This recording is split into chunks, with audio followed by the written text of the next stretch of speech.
Shalom, saya mahasiswa atas nama Kristalin Theovania Patiselano, NIM 0150 1190 147, grup besar 6, grup kecil 27.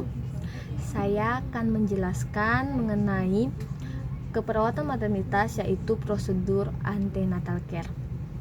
Pada prosedur antenatal care ini, seperti prosedur yang lain, yang harus dilakukan pertama adalah persiapan klien.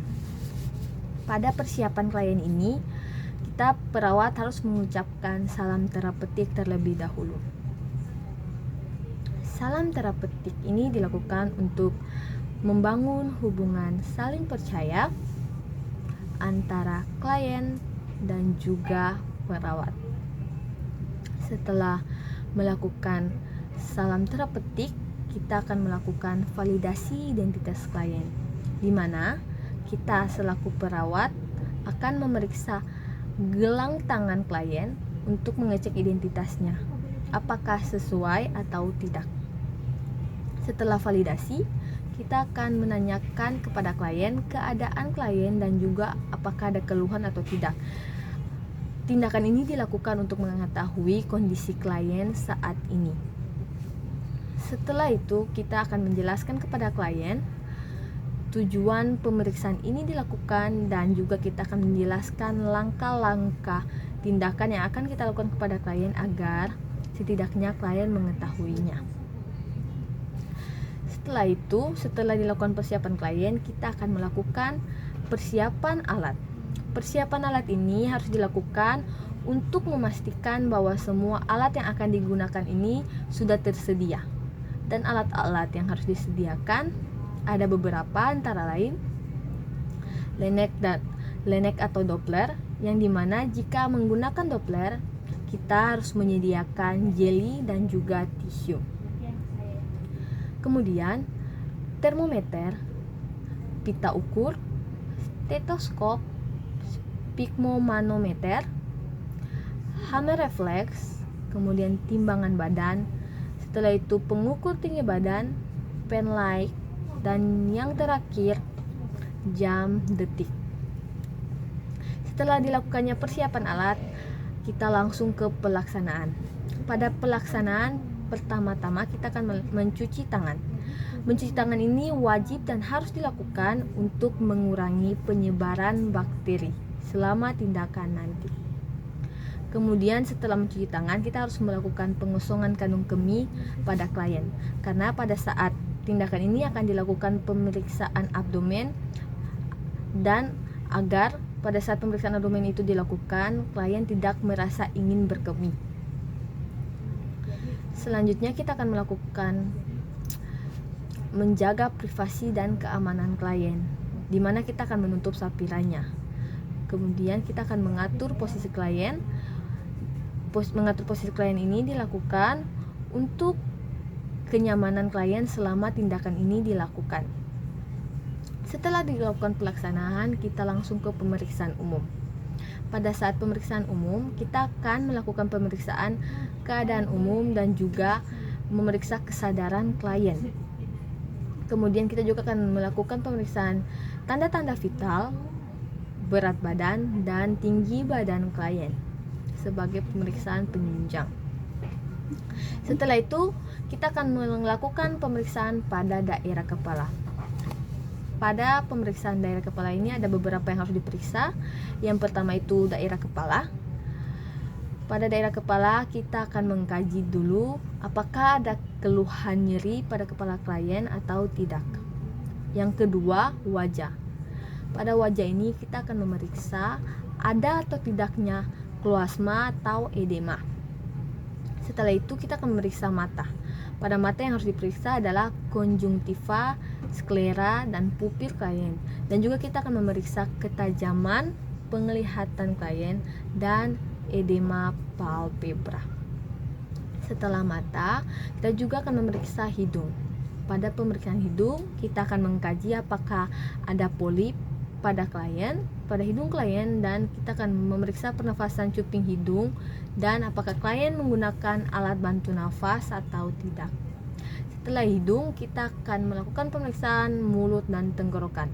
Pada pemeriksaan ini, kita akan memeriksa terlebih dahulu gigi klien.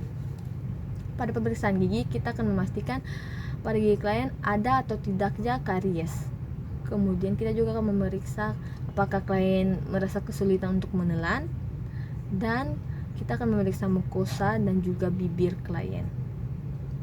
Setelah itu, kita akan melakukan pemeriksaan leher klien, di mana kita akan melakukan memeriksa bahwa apakah ada pembesaran kelenjar limfe dan kelenjar tiroid atau tidak. Pada pemeriksaan ini kita akan melakukannya dengan cara palpasi. Kemudian kita juga akan memeriksa seperti pada wajah, kita akan memeriksa ada atau tidaknya kloasma. Kemudian kita juga akan memeriksa bendungan vena jugularis. Setelah pemeriksaan pada daerah kepala, kita akan memeriksa pada daerah dada. Pada daerah dada ini yang pertama harus diperiksa yaitu jantung. Pada pemeriksaan jantung ini, kita akan mengauskultasi. Yang pertama, kita akan mendengar irama dan bunyi jantung. Kemudian kita akan mengecek apakah ada nyeri dada atau tidak jika ada PQRST.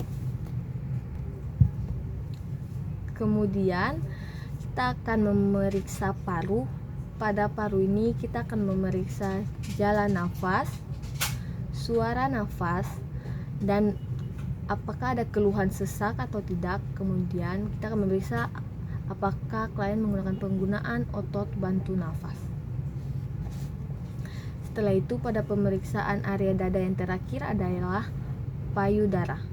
Pada payudara, kita akan memeriksa pigmentasi areola mamae, kemudian bentuk papila mamae, dan kita juga akan memeriksa pengeluaran kolostrum, dan kita akan memeriksa juga nyeri payudara atau tidak. Setelah semua pemeriksaan daerah dada telah dilakukan, kita akan lanjut pada pemeriksaan abdomen. Pada pemeriksaan abdomen ini, yang pasti hal pertama yang harus dilakukan adalah inspeksi abdomen. Saat inspeksi, kita akan memeriksa area linea nigra, kemudian striae gravidarum, dan memeriksa juga apakah pada daerah abdomen tersebut ada luka bekas operasi atau tidak. Setelah selesai diinspeksi, kita akan melakukan pemeriksaan manuver Leopold I. Pada pemeriksaan manuver Leopold I, ini dilakukan untuk mengetahui umur, kehamilan berdasarkan tinggi fundus urteri, dan menentukan bagian janin yang berada pada fundus urteri. Apakah janin tersebut teraba bulat, besar lunak, atau bulat besar kelas, atau tak teraba bulat tapi teraba tahanan memanjang, atau teraba bagian-bagian kecilnya. Dan pada pemeriksaan Leopold I ini, kedua kaki klien harus ditekuk. Kemudian pemeriksaan manuver Leopold II. Pada pemeriksaan manuver Leopold II ini dilakukan untuk menentukan batas samping uterus dan menentukan letak punggung janin yang membujur dari atas ke bawah dan menghubungkan bokong dengan kepala. Apabila janin tersebut teraba tahanan memanjang di satu sisi dan teraba di bagian kecil-kecil di sisi lain. Sama seperti pada Leopold I, pada Leopold II ini kedua kaki klien juga harus ditekuk. Kemudian pada pemeriksaan Leopold III, ini dilakukan untuk menentukan bagian apa yang berada di uterus sebelah bawah dan untuk mengetahui bagian tubuh janin yang berada pada bagian bawah uterus, apakah sudah masuk atau belum ke pintu atas panggung atau PAP. Dimana sama seperti sebelumnya, pada saat pemeriksaan kedua kaki klien juga harus ditekuk. Kemudian pemeriksaan Leopold IV, yang dimana ini dilakukan untuk menentukan bagian janin mana yang terletak di bawah dan menentukan berapa bagian dari kepala janin yang telah masuk pintu atas panggung, yang dimana berbeda dengan pemeriksaan manuver Leopold 1, 2, dan 3. Pada pemeriksaan Leopold 4 ini, kedua kaki klien harus diluruskan, tidak boleh ditekuk.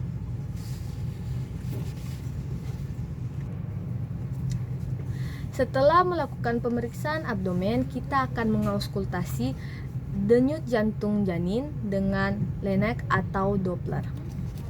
Pada saat auskultasi, hal yang pertama yang harus kita lakukan adalah menentukan punctum maksimum. Cara menentukan punctum maksimum, yang pertama, bila janin dengan posisi kepala di bagian bawah dan punggung di sebelah kiri, punctum maksimum akan berada di antara pusat simfisis di bagian kiri ibu.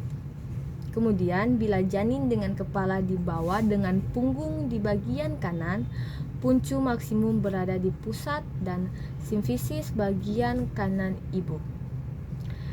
Bila janin dengan bagian bawah bokong atau kaki di bawah dan punggung di sebelah kiri, maka punctum maksimum berada di antara pusat dan prosesus xiphoideus ibu di bagian kiri.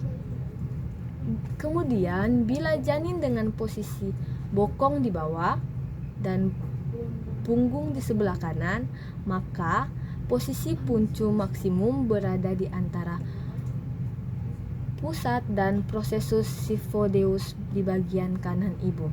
Selanjutnya, apabila janin dengan posisi melintang dengan kepala di bagian kiri, maka punctum maksimum berada di antara pusat di bagian kiri ibu. Apabila janin dalam posisi melintang dengan kepala di bagian kanan, maka posisi punctum maksimum berada di antara pusat di bagian kanan ibu. Setelah dilakukan penentuan punctum maksimum, kita akan menilai frekuensi, kekuatan, dan kelenturan denyut jantung janin. Setelah dilakukan auskultasi tersebut, kita akan melakukan pemeriksaan perineum, di mana pada pemeriksaan ini kita harus menggunakan sarung tangan terlebih dahulu untuk mencegah terjadinya infeksi selama tindakan. Kemudian kita mengatur posisi klien, di mana mengatur posisi klien dilakukan untuk kenyamanan klien selama tindakan nanti. Kemudian kita juga memeriksa kebersihan klien, kemudian memeriksa adanya pengeluaran pervaginam seperti adanya darah atau sekret. Kemudian kita akan memeriksa hemoroid, varises vulva, lesi, dan bekas episiotomi. Setelah pemeriksaan pada area perineum selesai dilakukan, perawat boleh melepaskan sarung tangan dan mencuci tangan. Ini dilakukan untuk mencegah penyebaran bakteri dan mengurangi terjadinya infeksi.